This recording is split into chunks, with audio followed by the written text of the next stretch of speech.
My family and I are from Australia, and back in 2007, decided to take a month-long holiday to America. We travelled from LA up the west coast and then back down through Nevada. We did this by renting a car and doing the whole vacation road trip style.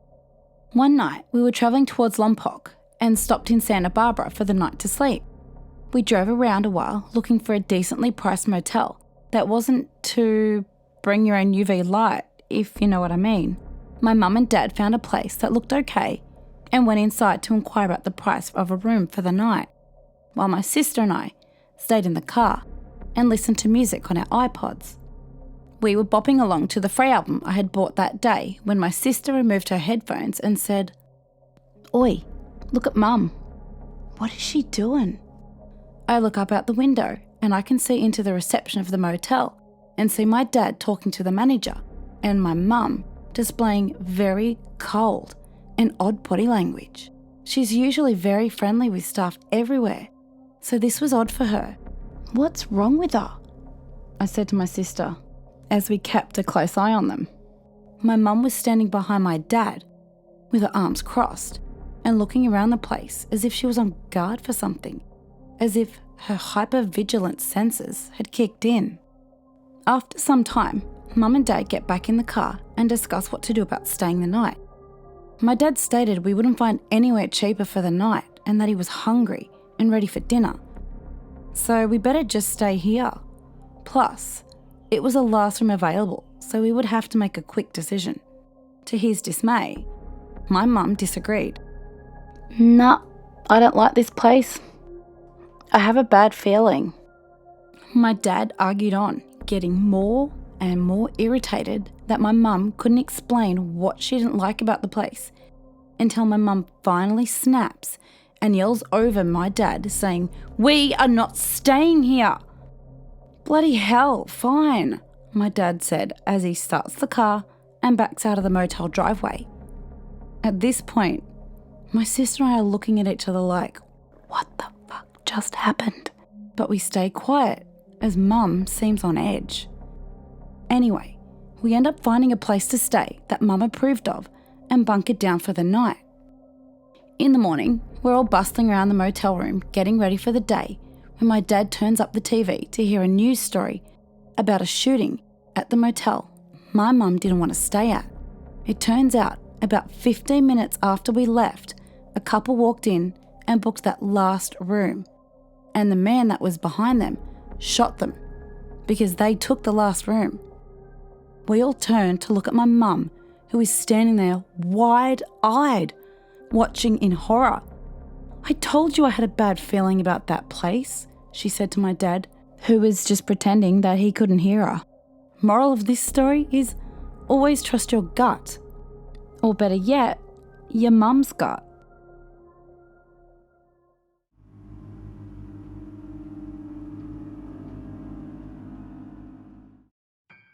For some context, I live in a major city and currently don't do a lot of driving due to ongoing issues with my car. Plus, the pandemic has made me turn to more delivery apps in general. So one day, around 1 p.m, I decided to order some lunch after doing a lot of cleaning. I placed the Uber Eats order and found something to watch while I waited for the food. Within a few minutes, a driver accepted the order and I noticed right away that the driver, Anthony, was on a bike, didn't have a profile picture or any deliveries on record. At first, I wasn't alarmed at all. I was almost amused, like, oh wow, guess I'm this person's first ever customer. But then, a full 30 minutes passes, with no driver movement on the app. And at this point, I think maybe something is glitching out, or maybe the driver's stuck. I contact support via the chat option, and they ended up assigning a new driver because they couldn't reach the first one. Odd, but whatever. Now is when it starts getting a little weirder. The new driver assigned is in the exact same spot as the original driver was. They are also on a bike, also have no profile picture, and have no prior deliveries as well. And this driver's name was Laurie. I let another 20 minutes pass with no driver movement before I message them myself and say, "Hi there, are there any issues with the order?" The app shows that the driver saw the message, but no response. All this time, I'm checking to see if my Uber Eats is maybe experiencing issues. There was none I could find. And at this point, well, I'm definitely weirded out. I'm mostly just hungry. So I contact support again to request some assistance.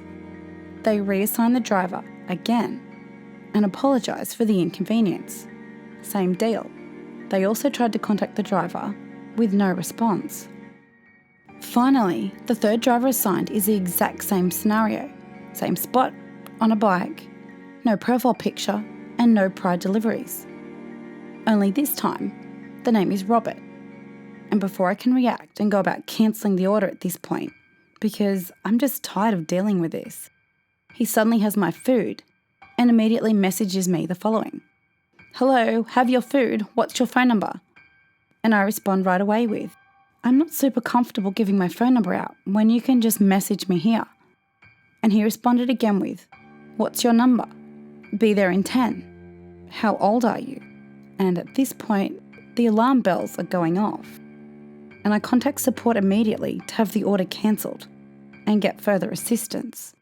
I get connected to Uber's safety team, who informs me that the order has been cancelled. I'll be refunded. And started taking down the details of the strange interactions. As I'm giving the woman on the phone the info she needs, I'm starting to calm down and thinking this was just some creep or something. And that's when I hear a man's voice at the front door. "Hello, miss. He uses my name, I have your food." and I can't even describe the chill that went down my spine because of the way he said it. Making things even worse, the Uber safety woman on the phone with me heard him as well and goes, "Is that him? We cancelled the order." I poked my head around the door. Now the main heavy door was open. The metal screen door was closed and locked. But this allowed us to see each other. And I got to get a look at him. And when he saw me on the phone, he went from smiling to looking furious. He suddenly got right up against the door and kept asking who I was on the phone with. And at this point, I've started asking him to please leave because he's making me uncomfortable. And he's getting more and more angry. Starts pounding on my door and grabbing the doorknob while shouting to be let in. The woman on the phone is asking if I'm okay. The man is still shouting, so basically, I'm in full meltdown mode at this point, and hurriedly closed the heavy door. He ended up walking away from my house about a minute after that and back up to the sidewalk. And for a moment, I thought he'd gone. So I finished my conversation with the Uber safety woman so she could submit the report. Once she submitted it, I called the police and told them what happened. They weren't incredibly helpful at first, since he actually didn't break in or put his hands on me. And they told me if he came back to call again, and they would send an officer out. I did end up having to call them again and give a full report and description of the man, since he didn't end up leaving right away. He stayed in the neighbourhood for almost 20 minutes. According to one of my neighbours, after she heard the yelling, she saw the man I described walk back up from my house to the sidewalk and hop into a truck with another man in the passenger seat. And they apparently just sat there, staring at people walking by and being incredibly sketchy. And that's when she walked back towards my house and asked me what happened. Luckily, she was able to give myself and the cop a description of the vehicle and the other man as well. So basically, this was a very bizarre and uncomfortable experience, and I wanted to share it. Maybe to see if anyone else has ever experienced anything like this, because honestly, I'm still pretty shaken up and will be avoiding delivery apps for quite a while.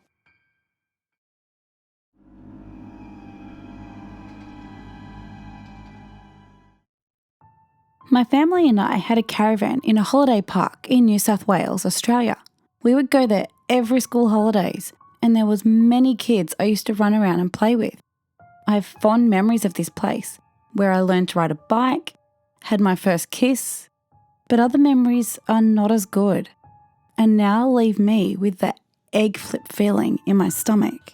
The people that owned that caravan park had a son. He was roughly 25 years old, and I would have been around 5 or 6. He would drive around the park and collect everyone's rubbish on a tractor and do other odd jobs like this to help out his parents. Every once in a while, he would pull up when I was playing out the front and asked if I wanted to ride on the tractor. I, being young and naive, of course accepted and jumped on because what child doesn't want to ride on a tractor? This was back in the days where parents would let their children play in the streets without much supervision, and you just came back home when the streetlights came on. One day, when he dropped me back to our van, my dad came storming out, grabbed me by the arm and yanked me off the tractor without saying a word to the man. He took me inside and told me to never, ever hang out with him again. "I don't want you hanging around with that man," he said, without even saying why. But he's nice. He gives me lollies. I said, "Just don't. I'm telling you, don't talk to him." I couldn't understand why my dad didn't want me talking to the nice man who only gave me tractor rides, gave me lollies and hugs, and sometimes the odd sandwich. Fast forward to nearly 13, maybe 14 years later, my family and I are watching the news when the man's face flashes across the screen, attached to a story where he had killed 2 people and is now serving time in prison. Look at this, my dad said. I knew he was bad news. There was always just something about him. Do you remember when he used to take you around on the tractor? My blood ran cold and my stomach dropped. The most disturbing part? He killed people with pills he would call his lollies. Please, always listen to your parents.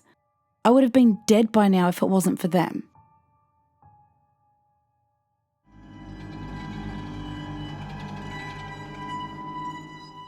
Now, I want to start off this by saying that I have never been one to believe in such things as skinwalkers or stories including creatures that seem scientifically impossible. As much as I love hearing stories or watching videos on them, I've never been one to be scared of things that, in my mind, couldn't be real. But this is the first time where I've encountered something I simply can't explain, and it has me on edge almost every single night since. It starts with me laying in bed. I have trouble sleeping, so I usually lay in bed watching videos until I realise how late it is and that I need to go to sleep.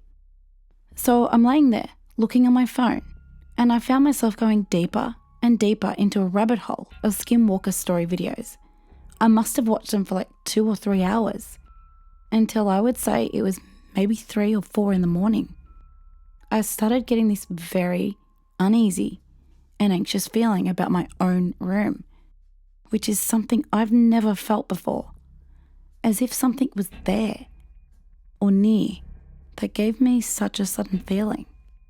Now, in a lot of the stories I've heard, I hear a lot of them say that they would hear 3 knocks, whether it would be on a window or a door, whatever it may be. I heard them say 3 knocks. So as I'm watching these videos, I hear a very light knock on my door. To give more context, my door is loose, and so even a light knock will make a somewhat loud noise. I pause my video and then hear another knock. And I say to myself, I swear if I hear one more knock, I am going to lose it. And sure enough, a couple of seconds later, I heard another knock. And as soon as I heard that third and last knock, I got chills and I was frozen. The knocking froze me over and I didn't want to look over at my door. I've never in my life gotten so scared. I didn't want to move. So as I lay there, debating in my head if I really just heard 3 knocks, or if it was a draft or some rational thing that had made that noise, I started to hear a sort of whispering in my right ear. Only in my right ear. The only or best way I can describe it is a faster version of that snake language from Harry Potter. I have never heard anything like that before in the years that I've lived in my house. It wasn't my air conditioning. It wasn't my fan. It had come out of nowhere. I was so afraid I didn't want to move. I sat there listening to this whispering and feeling like something was staring at me from my doorway. And after what felt like an hour, but in honesty it was the longest 10 minutes of my life, the whispering slowly faded away and I was left there, still too scared to move, until I fell asleep. I know it's just a short story, but the whispering and the knocks will forever haunt me and be burned into my brain. And I've never heard it since. It was the only thing to ever really scare me. I no longer watch skinwalker videos when I'm alone or at night. And when I'm at home, I will keep my gun somewhere near me, especially when I'm alone.